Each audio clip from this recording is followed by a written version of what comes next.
বাবা বাবা কেমন আছো? ভালো আছো? ভালো আছো? জি আমি ভালো আছি। তুমি ভালো আছো? Thank you. বলো তুমি কিছু খাবে? কি তোমার খাবো জন্য বাবা? মুখে কোনো কিছু বানাইতে?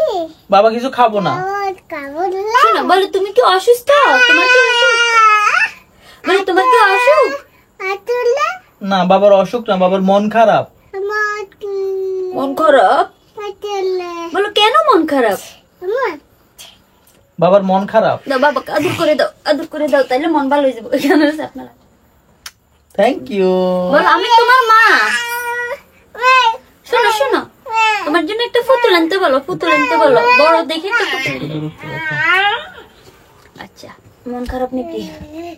মন তো খারাপ কইলে এমনি, মানে সাইড দিকের প্যারা আর ভালো লাগতেছে না, মানে সবকিছু মিলিয়ে আর কি যায় মিলে তুমি জানো না অবস্থা। ও নাই তো ওমাগো কমফর্টারটা ইন্দি মন্দিরে সিদ্ধ করে দিস। আচ্ছা করো, পুরোটা কাটি লইলে পরে কিনে দিমনি তোমারে। ও নাই তো ফেরাই আসি, আর কাছে তো ভালো লাগতেছে না, টেনশন লাগে। কি হইছে তোমার, আবার কি হইছে? আনার একখান কথা কইতাম। কি কইবা কইয়া লাও, এত অনুনয় করো তখন একটা অসহ্য কথা বলতে। শীত চলে গেছে, শীত এলে কি হইছে? মাইয়ার আর জামা কাপড় লাগবে, শীতের পোশাক লাগবে। টাকা দেন, টাকা দিলে আমরা বাজারে যাই, আপুরে লই যাই, আমরা যা যা লাগে আমরা কিনে আনবো। টাকা দেন। এ মারিয়াম তোমার বাবারে বলো, বাবা টাকা দাও, টাকা কি লাগবে? আমি তো জানি তোমার সবকিছু আছে। তুমি টাকা দাও, আমরা পুপিকে নিয়ে বাজারে যাব, লাকসাম যাব। কত লো লাকসাম কি? বলো আমাদের শীতের জামা কাপড় প্রয়োজন। তোমার শীতের জামা কতগুলো আছে? উঠেন না আছে? বলো নাই নাই আমার কিছুই নেই। বলো আমি নতুন জামা কিনবো। মাই মেয়ে দুইজনে মিলে কি শুরু করছে? তুমি আমি করলে জীবন আমার দেও না, মাইয়ের ধরে দিই তোমার মা। শোনো এমন কোন কথা কই না, নিজের ভিতরে একটা বুঝ রাখবা তাইলে হবে, ঠিক আছে? আশ্চর্য, আমরা গত বছর কিনছি, এবছর আমি কিনছি, এবছর এরকম শীতের জামা কিচ্ছু না, আরো কিচ্ছু না, না করে টিয়া দেন, আমরা আপুরে যাই লাকসাম যে কিনে আনি। আমরা কেন কাছে বেশি কিছু চাই কম। আচ্ছা তুমি কিনবা, তুমি করে কিনার লাইকে আমি কখনো নিষেধ করছি?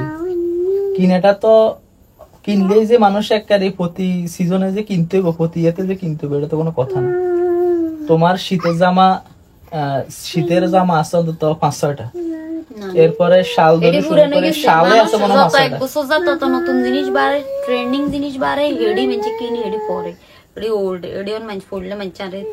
আচ্ছা যাক শোনো, তুমি তো তোমার কথা বলছো, অসুবিধা নেই, আমি তোমার কিনবো বা তুমি আমার তোমার কিনে দিতে আমার তো কোনো দ্বিধা নাই। বা শোনো এখানে কিনে দিলে তো তুমি পরে নিলে বা আনি ঘরে রাখি দিলে, জিনিসটা অপচয় হইলো না? তোমার যেহেতু শীতের জামা আছে, শাল আছে, সোয়েটার আছে, জ্যাকেট আছে, ওল্ড মডেল, আমার নিউ লাগবে, নিউ। আচ্ছা তোমার নিউ লাগবে, তুমি দেখো তোমার চারদিকে বা পরিবেশ তুমি দেখো না, টিভি অনলাইন খুললে তো দেখো কত মানুষ আছে। যে তো অনলাইন খুললে দে মানুষ কিভাবে শপিং করে, কত মানুষ আছে। তোমার দেখা যায় 2 বছর না 5 বছর একটা কিনতে পারে না, একটা শীতের জামা নাই, একটা শীতের কম্বল নাই, শীতে কত কষ্ট করে। কিন্তু আলহামদুলিল্লাহ তুমি তো শুকরিয়া আদায় করা দরকার যে আল্লাহ তোমার সবকিছু দিছে, ঠিক আছে? পাশাপাশি মেয়ের জন্য অনেকগুলা জিনিস অলরেডি শীতের জামা উঠানো আছে। হ্যাঁ গতবারে এবারও তো অনেকগুলো লইছো, এই যে শীত আসার আগেও তো অনেকগুলো লইছো। এগুন তো কি এগুন কম, মানে যদি তুমি মনে করো হ্যাঁ তোমার দিলাম, তুমি শীতের জামা লই নিলে, কিন্তু তুমি যদি মনে করো যে আমি সংসারে উন্নতি করব, একটু সেভ করা দরকার, শীতের জামা টেনে উন্নতি করব, আমি বলি না, আমি তোমার বলি শেষ করি। কত মানুষ আছে বছর আগাত দিতে পারে না, ঠিক আছে? তোমার সবকিছুই আছে। এখন তুমি যদি এই টাকাটা দিই, শীতের টাকা যে মার্কেটিং আছে, ওই মার্কেটিং টাকাটা দিয়ে তুমি মেয়ের জন্য একটা গহনা কিনে রাখো, অথবা তোমার জন্য একটা স্বর্ণ শীতের জামা ওর দাম হবে 1000 টাকা, 1000 টাকা গহনা কিনে তো তোমাকে মাইজি দুইজনের তো অন্তত না হলে বহু টাকাই পাইবো না। ধরেন মিনিমাম 3000 টাকা, 3000 টাকা দিয়ে গহনা কিনবো। 3000 টাকা তোমার হইব, 3000 টাকা তোমারে তো হইতো না। দেন হয় না নয় চাই, সেটা কথা না। শোনো এটা খালি কিনলে তো অপচয় করলে তো জিনিসটা হইলো না।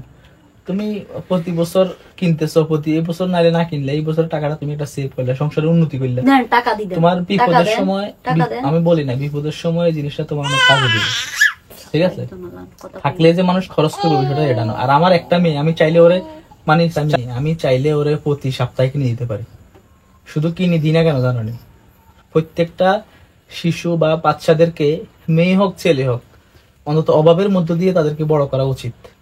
চাইলে সবকিছু দিয়ে দেওয়া উচিত না, একটু গ্যাপ রাখা উচিত, তাইলে ওরা পরিপূর্ণ শিক্ষাটা পাইব, হ্যাঁ, পরিপূর্ণভাবে বাস্তব লাইফটা বুঝতে পারবো। তুমি চাওয়ার সাথে সাথে যদি সবকিছু দিয়ে দাও, তাইলে তো এই জিনিসটা অভাব কি জিনিস, কষ্ট কি জিনিস, এই জিনিসটা কখনো বুঝবো না। আর আল্লাহ যদি বাচ্চারা মেয়ে বড় হইলে বিয়ে শাদী দিবা, একটা সময় তো হবে যে তোমারও তো অক্ষমতা হইতে পারে, অথবা মেয়ের হাজবেন্ডের অক্ষমতা হইতে পারে, তাই না? তখন দেখবা মেয়ে এটা মানে নিতে পারতো না। এখন থেকে অন্তত কিছু জিনিস শিখাই গড়ায় উঠাইবা, তাহলে দেখবা ভবিষ্যৎটা খুব সুন্দর। এখন মেলাই থেকে কিছু কিনিও না বেশি, বহুত কম কিনি, কি না কিনার জন্য আমি তোমার নিষেধ নিজে করি না। সিলাই মাইয়ারে ডিজাইন করে সিলাই পরাই।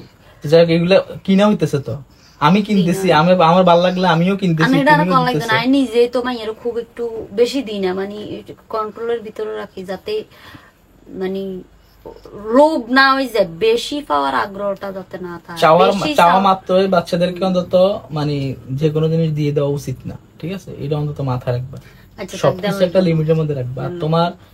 তোমার মেয়ের বাজেটের থেকে এবারে তুমি তোমার মেয়ের জন্য ছোট কিছু একটা কিনে রাখো। আমি বিশ্বাস করি না না কথা, আনারে দিবেন নি না দিতেন না তো, তোম করে কি আসমান তো নাকি সবকিছু?